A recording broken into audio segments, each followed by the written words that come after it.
Guy Umar. Snap back, spot down. The kick is blocked. This could be 2 points if he goes all the way. He's to midfield. Nobody to beat. This will be 2 for Minnesota. Miller Moss with a handoff and another big gain, and the ball popped loose, and it's still fumbling back there, and it is maybe picked up. Let's see who has it. Minnesota. Welcome to Gopher Football Weekly with PJ Fleck on the Gopher Sports Network from Learfield. To the 10, to the 5, touchdown, pick 6. Gopher Football Weekly with PJ Fleck is presented by True North Family of Companies. Visit thetruenorthfamily.com. Also brought to you by Cub, the official grocer of Gopher Athletics. And by Tipsy Steer in High Pines, located at County Road C in Snelling. Proud sponsor of Gopher football. Here we go! Now, here's the voice of the Gophers, Mike Grimm. We are on campus today and ready to roll here. It's Gopher Football Weekly with PJ Fleck. Down to our final 2 regular season shows on campus this week. Next week, back to the restaurant Tipsy Steer in High Pines in Roseville. I am Mike Grimm along with Justin Gard. JG, good to see you. Only 2 more of these, huh? Yeah, I'm really going to miss you. Yeah, I'm sure you will. Really going to miss I'm you. sure yeah. you will. You've got basketball tomorrow at Allen Fieldhouse. Yeah, in the Lawrence Kansas. this afternoon. Yeah. Very nice. Yeah, Safe excited. travels and Thank get you. a win down there. And then back at Wrigley Field on Saturday. The head coach, PJ Fleck, with us as well. The show has your name on it, so we have to have you on, right? You don't have to. Sound excited. I could be a lead sponsor. You guys can have anybody that you want. But thanks for making me feel like you're the man. That's the only reason why I'm here. No, I was trying to. I'm sorry, it did not come right. I was trying to say you you're should the probably man. introduce him, is what you're saying. Yes. Go for football You're the radio man. show would be great. You Then have I'd your name rotate on the show, candidates. so we're going to talk to you, of course, Bring because Heather that's in. who people want to listen to. Is how I should have phrased that, and that's really how I meant to phrase it. It did not come out very well. My apologies. All right, so you're down to touchdown. Yeah, Let's call it a 5-yard quick penalty. 20. You don't even have to worry about offending me, I promise. Pre-snap penalty there. Let's respond. Yeah, exactly. It's all about the response, so we'll have to come up with some good questions. Let's see how the show's going to go, guys. Exactly. Well, a lot to talk about. Certainly, we got Northwestern and Minnesota this weekend. After watching the film from Friday night, what do you take from that as you now get ready for the week ahead? A lot of things. One, there's really good on the film. I mean, when you look at it, there's a lot of execution that we had on the offensive side and defensive side at certain times. But I don't want to sit there and take away how good Oregon is. I mean, they've done that to a lot of people. I mean, they're really, really good. Their athletes are just plentiful. They didn't even have their top 2 wideouts. I don't think people really understand that. They didn't have their top 2 wideouts. And you look at 18, you look at the tight end, you look at their other wideouts, the quarterback played flawlessly. And it wasn't that he was just perfect. It was the guys made incredible plays. And when you go back through that film, some of it's like, okay, we contested these, and some of them we didn't contest, and some that weren't contested, the ball was placed only where their guy could get it, and they made an incredible play. And you got to tip your cap to that because that's very difficult to do. But I thought their quarterback had an outstanding game. I thought our team played incredibly hard, but we've got to play better as we keep moving forward. I think when you play a team like Oregon and Ohio State, it says exactly where you are, and when they play really well, it tells you exactly where you are, comparatively speaking, to the best in the country, period. In every resource, in players, in coaching, in facilities, in resources, the new market of NIL, that's the best, okay? So it gives you an honest opinion, and we're down 28-13 in the third quarter, and a few things go our way there that we would love some things to not, that maybe shouldn't have gone our way, or maybe should have gone our way, didn't go our way, and we're right in that football game. And again, we're closer than we think, but you're still far apart. And I think that's where you've got to continue, as I talk to, in the media about just closing the gap. And it takes everybody, though. It's not just me. It's not just the players. You look at people, the way they're investing over the entire country. And there's no surprise when you look at that 12 tonight, the rankings come out, and there's no surprise. And they have a lot of things in common.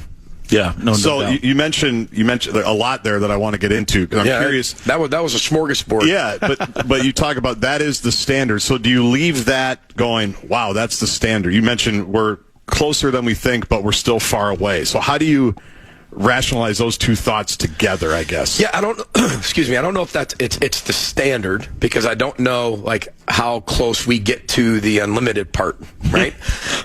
Because it's fair, right? Because when you look at Dan Lanning, everybody talks about the resources they have, including him, and he's a good friend of mine, and I have a ton of respect for him, but he doesn't get enough credit for how good of a coach he is, and how he connects that team, and they coach really well. They got really good continuity and great coaches, and they kind of put it all together. So I don't know if it's necessarily just the standard, but that's like the top of the mountain when you look at it. And however we can work our way up the mountain and continually work our way up the mountain year in, year out is what we're going to keep having to do. It's when you stop on the mountain is when the avalanche happens, and you see that all over the country, and everybody just rolls down the hill. And I'd like to remind people, I know what people's expectations are, but we're still bowl eligible after 9 games. And that's a huge accomplishment. Not to saying that's what we're climbing the mountain to be, but it's part of the mountain climb. But that we played against a peak. And again, they're really good, but our fight, our execution at times, again, there was times they were better than us across the board, and then there were times that we'd fight, scratch, claw, work our way down the field, do a lot of great things. So I'm an optimist, and I'm a person that stays here for a reason of elevating the program. That doesn't mean like a mountain. There's peaks and valleys as you go up. There's dips, there's climbs, there's all types of stuff. So they're really good.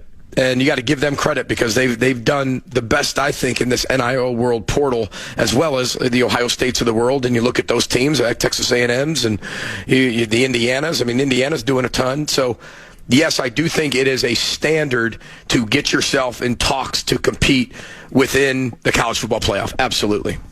The third quarter drive to start, I know you are a guy who talks a lot about response. And Gargi and I, we just did a podcast. We're talking about that. You score there.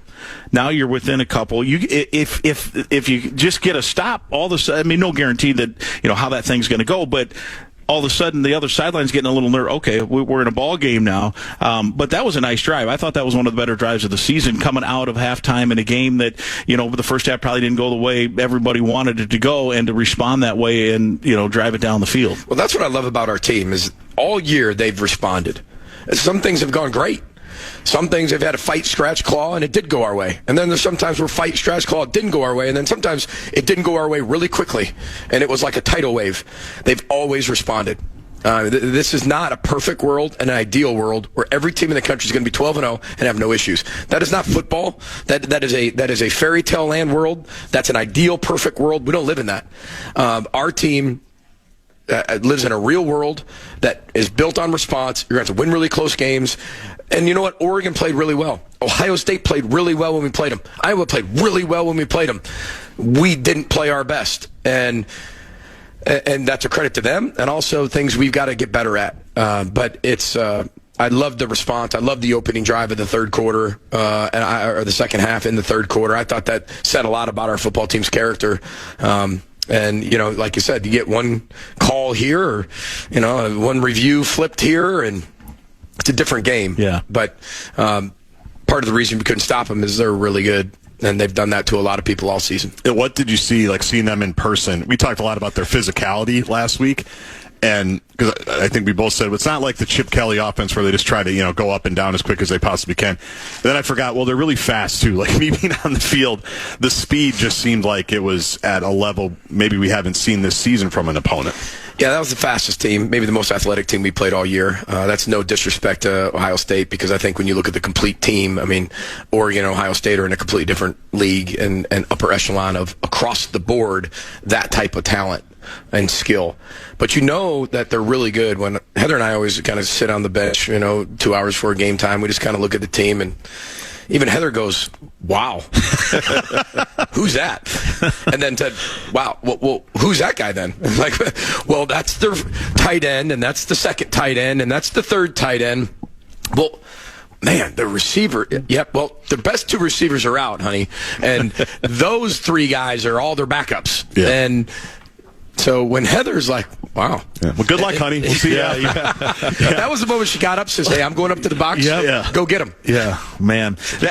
that it's funny because they lost 10 guys to the NFL last year, and there was some in the offseason like, how are they going to answer? And then I'm filling out my boards on Thursday, and it's like, transfer from Georgia, transfer from USC, transfer from Louisville, and then it's true freshman who leads them in catches. It's that's how they rebuild, right? Yeah, it's reloading. Yeah, they have the resources to replenish and reload, and they're very good at developing that talent. Some people have the ability to replenish and reload, but don't coach as well. And that's why I think they're so dangerous. That environment was incredible. Their support is incredible. And the resources are incredible. And the coaching is incredible. And I have no problem giving people compliments. I think some coaches have a really hard time. I can't show anyway. I can't show. They can't give them a compliment, and I can't, give them anything. And it is what it is. They're really good, and we're going to have to play really good. Like we played really good last year against Penn State, and we were right in that thing. Right? We played really good against top 25 teams and beat them. And we got 7 top 25 wins here in the last 8 years. So when you look at them, we went into that game thinking we're going to win the football game. That's what I love about our teams. I know the score didn't necessarily match that, but not one time did our players think we weren't going to win that football game. I love that about our team, and we're never going to change that. That's part of climbing that mountain, the mental and emotional piece, and that mental fortitude. What kind of buy-ins do they put you in the first few drives? Right, you stop the run a couple times early, then they have the big play right out of the gate. What's the conflict as they're putting you in different spots? Well, a few things. One, again, they do a really good job of spreading you out, but they're really physical.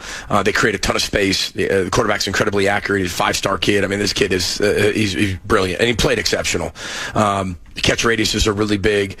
We also, our attention to detail wasn't as good. We're supposed to be in exact alignment in this particular 11 by 1, and we're 9 by 0. Well, that's the difference between getting the ball off the hash and not getting and not being able to make the play there. That first explosive play should never have happened. Right.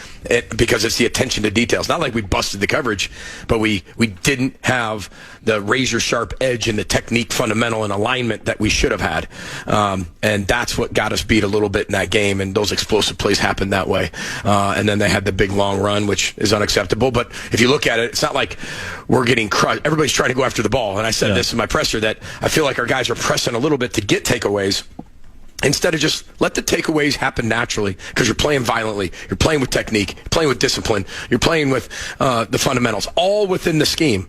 When you start going outside that scheme, whether that's going after the ball or whether that's being 9 by 0 instead of 11 by 1 and being exactly where you're supposed to be, everybody tries to go make a play.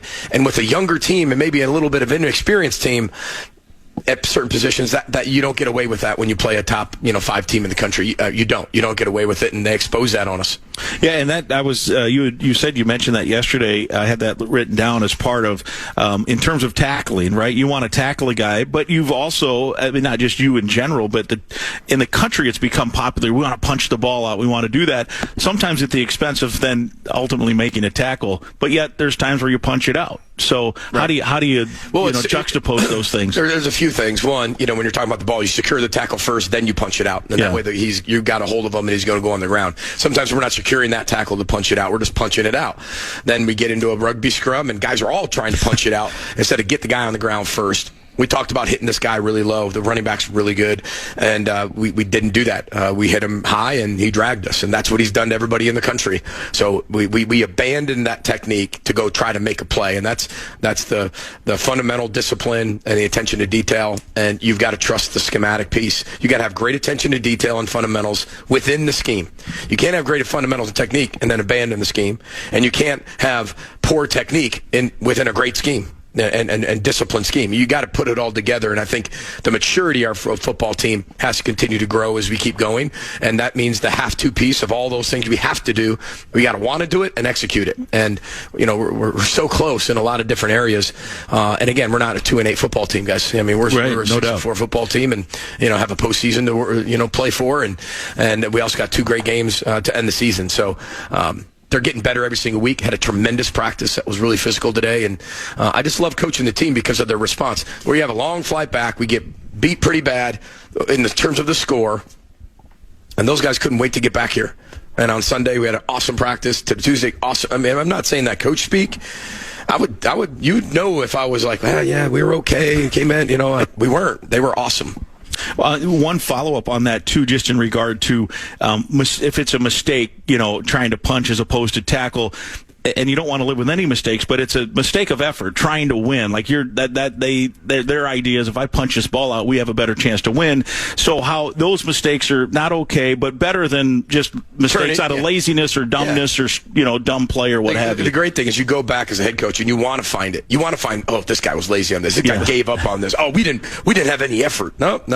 Yeah. I didn't find any of that, and I'm the king of that. I'll find it anywhere, right? I mean, I +3 to the mailbox. You know what I mean? So we just can't let the circumstance dictate our behavior. And hey, we're down 14-0, and then now we all have to make the play. No. We've been down 14-0 before. We've been down 10-0 before, and we just trusted our technique more in those games and kind of abandoned a little bit more this game. So that was a big emphasis this week. All right, let's take our first break. We want to thank alumni-owned Sunbelt Business Advisors, part of the True North family of companies. They should be on your team roster if you're selling a business. Get your no-cost confidential business valuation today. Visit sunbeltminnesota.com. It's Gopher Football Weekly with PJ Fleck from Learfield. Golden Gopher men's hockey is back at 3M Arena at Mariucci for the 2025-26 season, and single-game tickets are on sale now. Don't miss out on any of the action. Get your tickets at gophersports.com. Dear Friday, Toyota says let's put good times in gear with the Tundra, Tacoma, and 4Runner. Want some cool available features? We've got power tailgates to power game days and a trailer backup guide that's the champ of the ramp. Heck, we might even cancel Monday. Toyota Trucks. Find yours at Toyota.com. Toyota. Let's go places. Visit the University of Minnesota bookstore, your destination for the area's largest selection of U of M and Golden Gopher apparel, gifts, and novelties for fans of all ages. From the latest styles to timeless favorites, it's your one-stop shop for all things Gophers. And when you shop here, you're giving back because every purchase directly supports the University of Minnesota. Stop by our campus location or shop anytime online at bookstores.umn.edu. Go Gophers! We all have them. The friends and family who insist on running the turkey trot every year. The 5K, the 10K, the fun run. Know what's really fun? Getting a great deal on turkey. Like at Cub, where essential everyday turkeys are now just 77 cents a pound with My Cub Rewards. It's our lowest price of the season. So trot into Cub for your holiday turkey. You'll save so much, you'll feel like a real winner. Shop happy holidays. It's easy with Cub. Spring cleaning is as easy as buy, fill, gone with a Bagster bag from Waste Management. Clear the clutter and ditch your debris. Bagster bags are the flexible option for big cleanups, and we mean flexible. The Bagster folds neatly when not in use, yet holds 3,000 pounds of waste and debris.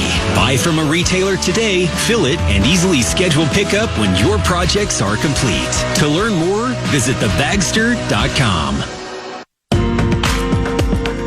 Gopher fans know the power of a great team. M Health Fairview University of Minnesota Medical Center is ranked the #1 hospital in the Twin Cities by U.S. News and World Report.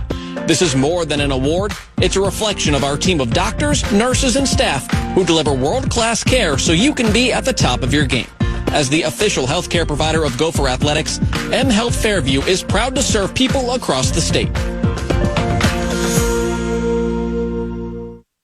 Are you looking for concert or sports tickets? As a local Minnesota company, Ticket King is a company you can trust. They have seats to fit every budget and even offer parking or tailgating passes, and all tickets are guaranteed. Each order is personally attended to by one of our dedicated customer service representatives who are committed to providing you with a courteous, professional, quick, convenient experience. Visit us at TicketKingOnline.com or call us directly at 612-341-4131.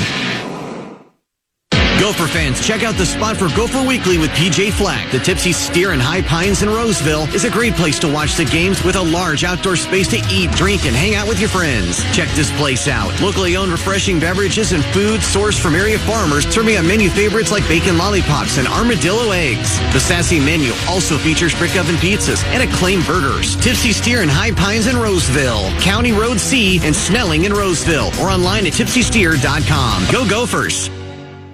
The game against Rutgers on September 27th recognized the 13th annual Celebrate Ag and Food Day at Huntington Bank Stadium. Both the game broadcast and the presentation inside the stadium celebrated the tireless efforts in the agriculture industry. Gopher fans, we can all be proud of the continued efforts, results, and the talented people that work in these industries to provide a sustainable food supply with so many changing variables. The Gophers would like to thank the presenting sponsors of this event: CHS, Compeer Financial, Undeniably Dairy, and Bex. It's the year-end sales event with the Ford crew. It's sales event time, Sam. Temperatures are dropping, but the deals are just getting hot. Time for our annual Ford Holiday Gift Guide. Oh, yeah. Hard to go wrong with great deals on trucks and SUVs from Ford, America's all-time best-selling auto brand. Don't forget the first rule of holiday gift giving, Hank. What's that, Sam? Always remember to treat yourself, too. Well said. Based on Automotive News Almanac historical data and industry-reported sales data from 1909 through 2024 CY. Golden Gopher men's hockey is back at 3M Arena at Mariucci for the 2025-26 season, and single game tickets are on sale now. Don't miss out on any of the action. Get your tickets at gophersports.com.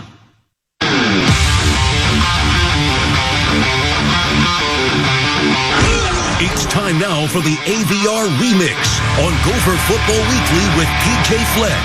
AVR, a McNamara company. Quality and service delivered. It's going to be a quick-hitting pass. It is caught, and then flea flicker back, and it's a loose ball. Diving on it, bends! And Minnesota has forced the turnover. They tried some trickery, and Minnesota was up to the task. First down, Gophers at the Oregon 41-yard line. Washington in motion, far right side. Lindsey on a straight drop. Looking right, now throws behind the man. Caught, though! Great catch, Tracy, and a touchdown. He reached back and stabbed it with the right hand, brought it in, got to the 5, and then sprinted to the end zone. And it's a 10-yard touchdown for Minnesota, their first 6 of the night. There it is, the AVR remix. That last play was that culmination of the drive we referenced in the opening segment. Welcome back. It's Gopher Football Weekly with PJ Fleck. We are on campus this week. Next week, Tipsy Steer and High Pines. Mike Grimm along with Justin Gard. Coach, I have to ask you, because you had referenced it a little bit. We were wondering as well. Any explanation on some of the review replays, either at the game itself? Obviously, it was the fumble potentially out the back of the end zone, the touchdown where the guy's toe may have been in, may have been out, might have bobbled it at the end and never completed the act of the catch, and I don't know, maybe there was another one mixed in there as well. Yeah, we had been in contact over the last few days with the commissioner and Bill Carrillo, the head of officials, and Mark Coyle was involved, and I was involved, and I have a lot of respect for what they do and how hard the job is. But they completely understand that we need to compete at the highest level, and that's even officiating as well. And just appreciate them taking the time to call us back on all those, take a look at all those. But it's football, whether they got it right or wrong, that's not for me to judge. They come back and give you rulings, which helped me feel a little bit better, but not really, because you don't have the victory. But that's not the reason we lost. So, but it's. We just got to continue, whether it's the NFL or college. I mean, everybody's got their own opinions of officials and how we review things and different things. But if you don't want to leave it up to that, just leave no doubt. Right. And unfortunately, we didn't leave any doubt. But on some, I think if you look at, okay, it's a bang-bang play, it's a hard job. But then to take minutes to watch all their angles and their $1 million, studio and the facility, and then come back with a decision that may or may not be right, but how, as a head coach, how out of control does that, it's out of your control, I guess is what I'm trying to say. How frustrating is that, or can you let that go, or how much does it grate on you? Well, I could definitely let it go after the fact. It's just during the game. I'm pretty passionate about my team. I'm passionate about my players. I'm going to fight for my players. I played this game for a long time. I've watched it on the sideline for a long time. I've coached it for a long time at every level. I see what I see too. And I'm not just sitting there trying to, the review's a review and TV's a TV, but of course I'm going to fight for what I think's right. I'm not there to watch the game. Right. I'm not a fan. I didn't pay for a ticket. I'm a coach, right? So my job is to coach all the way through the game. And coaching isn't just the X and O piece. That's a piece of it. That's not just the player piece. That's another piece of it. It's the official piece too. And it's not quote unquote, it's not working officials. I hate that. It's just getting explanations, managing the game. They're talking to you. I'm talking to them. I give them keys. I'm like, hey, this is going to be a screen here. Just to help you out. You know what I mean? Like, I'll let the side judge. They appreciate things like that. So I'm just because I'm in their official talking to them doesn't mean that I'm ripping them. Right. But yeah, when there's certain things that maybe I disagree with, I want an explanation, and I need an explanation really quickly. And there's 80,000 people there. I got to be louder. That's what what you want me to be quiet? Excuse me, sir. Would you excuse me? Excuse me. Oh no, you can't hear me. Okay, then never mind. I don't need the explanation. So I don't know. I'm passionate about what I do. I love what I do, and I fight for our players, and it's not like I'm trying to trick anybody. It's fighting for what you believe in and what you see. And how that give and take along the sideline, too, where you're hoping to get some communication, some explanation. What is your expectation as a coach of what a crew, whether it's that one or any crew you work with, in terms of trying to make sure you get answers in a timely fashion, like you just said, and whether the explanation is one you like or not, at least you've gotten some communication there? I've been in the league almost 9 years now, right? We're going to be going on 10 here coming up. When you look at that, I pretty much know all the officials, whether it's the side judges or back judges or umpires or head referees, and I think communication is a huge part of that. I have a ton of respect for our Big Ten officials and what they do, and we get a chance to spend some time in the offseason at Big Ten meetings and see them as people too, not just officials, and they got a really hard job to do. I respect them. I respect our commissioner and Bill Carolla and the job they have, and Dean Blandino and all the guys. It's I have a ton of respect for their jobs, but all I ask, and I say it to every crew for the last 13 years, I just want you to talk to me. Talk to me, communicate with me, keep me informed, but if I need an answer, I need an answer. It's not because I need an answer, get back to me at the end of the quarter. I need an answer. Help me to help you. Whatever you need to get, help me manage my team to get a better result that you guys can officiate faster, better, and more efficient. So I think there's always a relationship with head coach and officials, and I think I have a ton of respect for them and what they do. One nice Jerry Maguire reference with "Help me, help you." That's good. Child of the '90s, we got that. Grim probably missed it. No, I got Child of the '80s. Mm-hmm. But show me the money. I did want to talk about the relationship, because it's fascinating to me that you can go from just screaming at a guy and them being mad at you, and then 4 seconds later you're laughing and joking, like you're gonna go to the Steve Prefontaine bar after the game. If someone just parachuted in from outer space and watched that dynamic, it's an insane thing when you really strip it back and think about it. It is insane. Sometimes people think I'm really getting after them and ripping them, but I'm actually giving him a big compliment passionately. There's one official, and it's so funny because he shared the story with me before we played a game that he officiated this year. It was from last year, and it was a USC game. It was Kyle, and you became a meme. I told him I absolutely love him. That was what came out of my mouth. But it looks like I'm screaming at him, and he actually felt like, well, I told you it's a touchdown. And I was like, I know, I love you. I was so excited. And his wife actually printed out that photo, because everybody thought that I was screaming at the guy in a negative way, where I was so happy.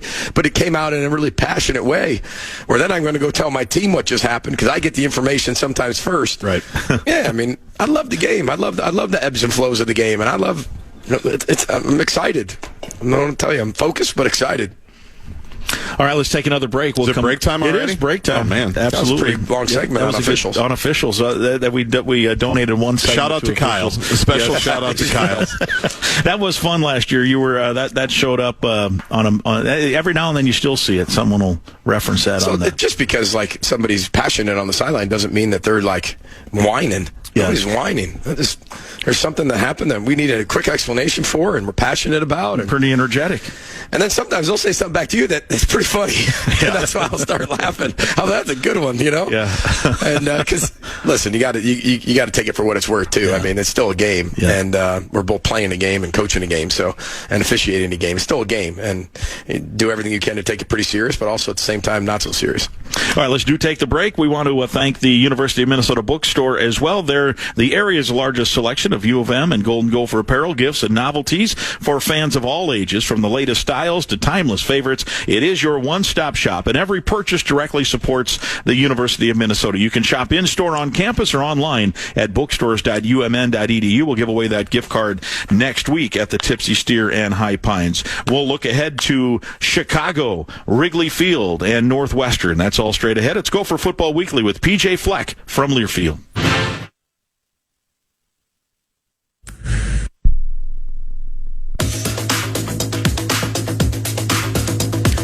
Gopher Football Weekly with PJ Fleck, Mike Grimm, and Justin Gard with you as we roll on this Tuesday midday. Minnesota and Northwestern, Wrigley Field, the Northsiders, the friendly confines. And I think I looked it up. Your hometown, PJ Fleck, is about 50 or so miles from Wrigley Field. You grew up a Cubs fan, so how cool will this be for you to be stalking the sidelines in that venue? Oh, it'll be great. I grew up a Cubs fan, and Mark Grace area, or the Ryan Sandberg area, Sean Dunston. It was awesome. I mean, I love the Cubs, and my dad was a big Sox fan. And I think, as anything, a kid either goes one way or the other. You either root for the same team because your dad did, or you just go complete opposite, so you guys can go back and forth. And I kind of did that. So I always loved the Cubs. I was actually on a high school field trip where we got to be at the Cubs game where Kerry Wood threw 20 strikeouts. Like, we were right there, and it was raining, so we got to move all the way down. We had box seats by the end of the game. It was fantastic.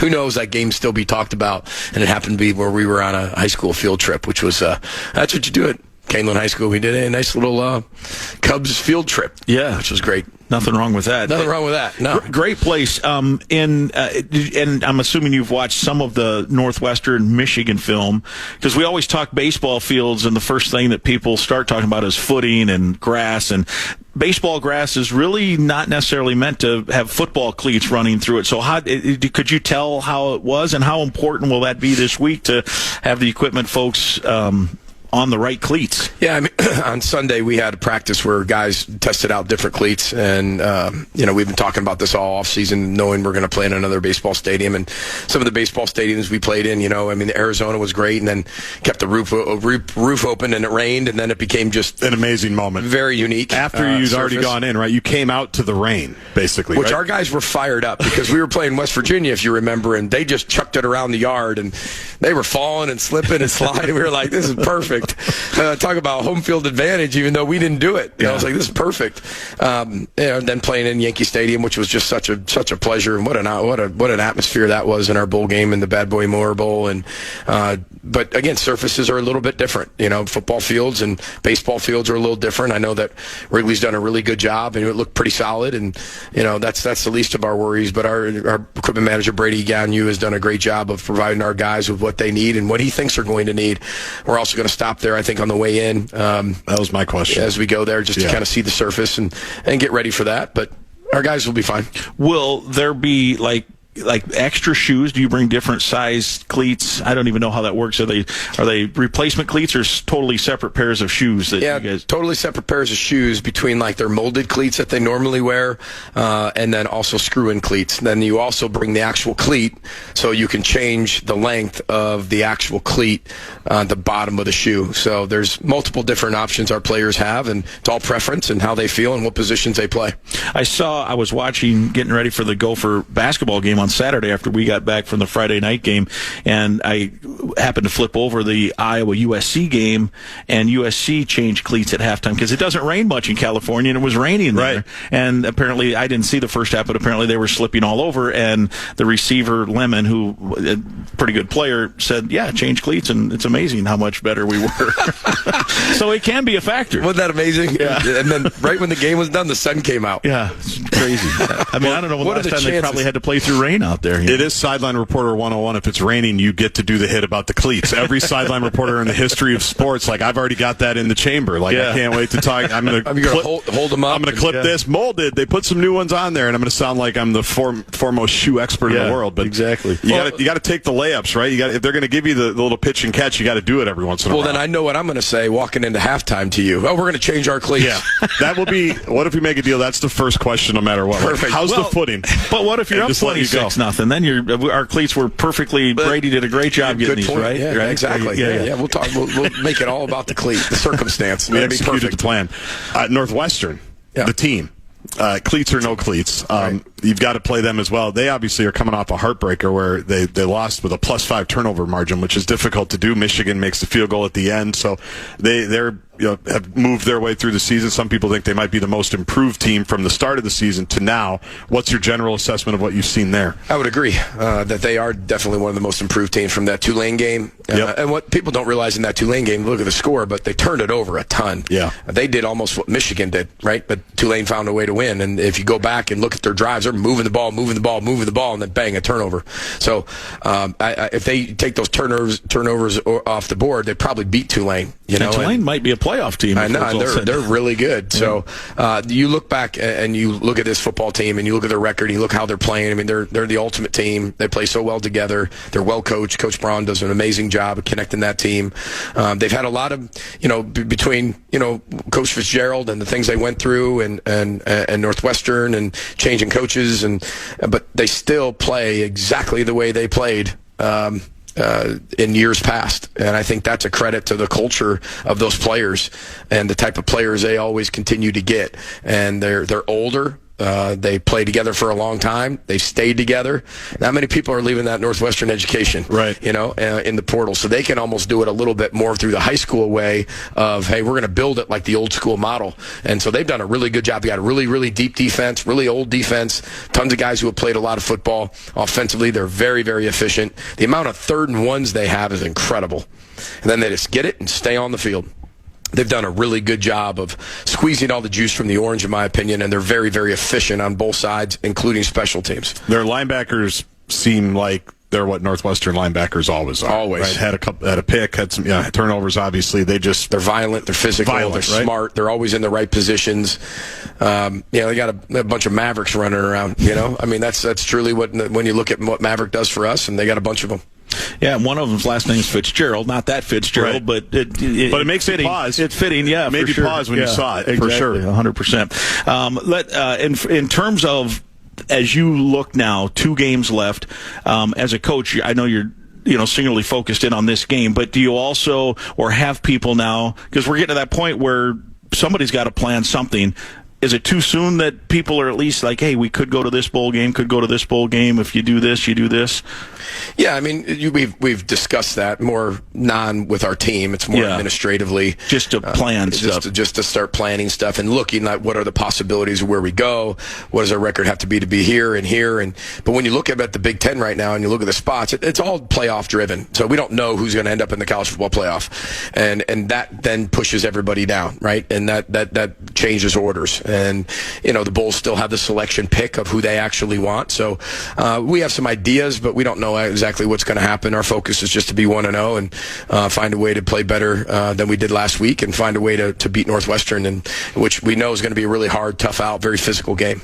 All right, let's take our final break. We'll have our final segment when we come back. We want to remind Gopher fans, final home game of the year comes a week from Saturday. That's a 2:30 kickoff, and it's the battle for Paul Bunyan's axe, and you can go to the Gopher Garden 3 hours before that game. It's the Fan Fest presented by Huntington Bank. It's located on Oak Street outside the stadium. Gopher Garden opens 3 hours before the game. You can catch JG and the Gopher Football pregame radio show, the Pride of Minnesota Marching Band, and more. Experience the excitement leading up to kickoff. This is Gopher Football Weekly with PJ Fleck from Learfield. Dear Friday, Toyota says, let's put good times in gear with the Tundra, Tacoma, and 4Runner. Want some cool available features? We've got power tailgates to power game days and a trailer backup guide that's the champ of the ramp. Heck, we might even cancel Monday. Toyota trucks. Find yours at Toyota.com. Toyota. Let's go places. The game against Rutgers on September 27th recognized the 13th annual Celebrate Ag and Food Day at Huntington Bank Stadium. Both the game broadcast and the presentation inside the stadium celebrated the tireless efforts in the agriculture industry. Gopher fans, we can all be proud of the continued efforts, results, and the talented people that work in these industries to provide a sustainable food supply with so many changing variables. The Gophers would like to thank the presenting sponsors of this event: CHS, Compeer Financial, Undeniably Dairy, and Beck's. Gopher fans, when you want to get around Gold Country safely, securely, and on time, call Carey Minneapolis St. Paul. Carey Limousines, a global leader in business travel, offering a world-class fleet and reservation staff who make sure you arrive on time, every time. The team's available 24/7, so give them a call whenever you're ready to travel. 612-623-0565 or visit the webpage, CareyMPLS.com. And go Gophers! You can guarantee yourself a Minnesota maroon and gold win when you sell your business with Sunbelt Business Advisors. Sunbelt is a local alumni-owned company and proud sponsor of Gopher Athletics. Sunbelt provides business owner brokerage services to small businesses as well as mergers and acquisition services for companies up to $150 million in revenue. Are you thinking about selling? Sunbelt can help you make the most from your life's work. Visit sunbeltminnesota.com for a free confidential value range. Minnesota's largest seller of companies. sunbeltminnesota.com. Confines of Wrigley Field. We were talking during a break that you have never sung the "Take Me Out to the Ball." We got to get you on that. I've seen some college coaches and others out there throwing first pitches and singing that song. Yeah, I don't know if they have anything to do with Minnesota though. I think they would. We got to get working on that. I mean, Bielema has done it. Like Iowa gets in there a little bit. That's annoying. I think Caitlin Clark probably did it. You know, yeah. We got to find the hook. Yeah. Think about that today, probably. Yeah. You know, it's a good thing for put that on your green folder. Can you put about 3 hours of your day into trying to figure that out? Yeah, that's a good job for Chandler. That's true. Yeah. This summer. Who was your favorite Cub growing up? Wow, that's a great question. My favorite baseball player in general growing up was Greg Jeffries. I think I told you that. Greg Jeffries. Mets, Cardinals, yeah. Which I don't know why. I have no idea. I have no idea. He had a sweet left-handed swing, I was obsessed with Greg Jeffries. And it was funny because a few Father's Days ago, Brevin Spanford stopped my team meeting and said, "Coach, it was on around Father's Day." And he's like, "Coach, we have a gift for you." And he comes walking out, and it was a Greg Jeffries card.